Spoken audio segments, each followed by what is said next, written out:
তোমাদেরকে আজকে এরকম সুন্দরভাবে কী করে 8 পৌরে শাড়ি পরবে সেটাই তোমাদের সঙ্গে শেয়ার করছি। আর প্রথমেই বলে দিচ্ছি, যারা আমার চ্যানেলের নতুন ভিডিওটা দেখছো অবশ্যই করে চ্যানেলটিকে সাবস্ক্রাইব করে নাও।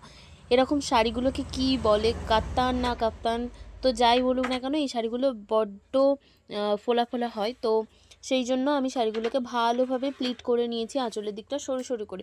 তো প্লিট ভিডিও যদি দেখতে চাও অবশ্যই কমেন্ট করো, আমি সেটাও দেখিয়ে দেবো। তারপরে যেরকম সিরিয়াল ওয়াইজ গোজে সেরকম গুজে নিলাম। তারপরে এই যে আঁচলটা, যেহেতু আজকে 8 পৌরে পরাবো, তোমরা দেখে নেবে এদিক অবধি টেনে যে কতটা আনতে রাখছে, দিয়ে পেছন দিক দিয়ে ঘুরিয়ে সামনের দিকে তুলে রাখবে, যেমনভাবে আমি দেখালাম।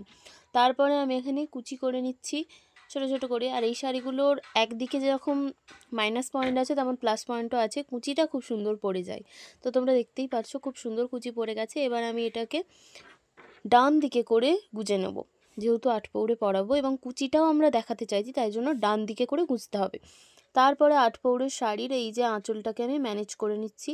এই যে দেখাচ্ছি, এইখানে একটা সেফটি পিন টাক করতে হবে, সেটা ভালোভাবে দেখে নাও ঠিক কোন জায়গাটায়। ওকে, দেখে নিলে তারপরে এই যে সামনে একটা পিন দিয়ে সিল করে দিয়েছি। যাদের একটু হেভি ওয়েটেড শাড়ি তারাই পিনটা দেবে, নাহলে দেওয়ার দরকার নেই। তারপরে আস্তে আস্তে খুলে দেখছিলাম, যেহেতু শাড়িটা অত্যাধিক ফোলা তাই জন্য দুটো পিন খুলতে হলো। এরকম একটা দেখতে চলে এসছে। তো এরকম এই যে যেদিক দিয়ে আমি কুচিগুলো দেখাচ্ছি ওদিক দিয়েই কুচি করে সামনের দিকটা টাক করে নেবে, তাহলেই দেখবে তোমাদের এত সুন্দর একটা শাড়ি ড্রেপিং হয়ে গেল। তো কেমন লাগলো আজকে শাড়ি ড্রেপিংটা অবশ্যই জানিও। যদি কিছু হেল্প করে থাকি তাহলে অবশ্যই আমার ভিডিওটাকে লাইক করে চ্যানেলটিকে সাবস্ক্রাইব করে পাশে থেকো। আজকে এই ভিডিওটা এই পর্যন্তই, টাটা।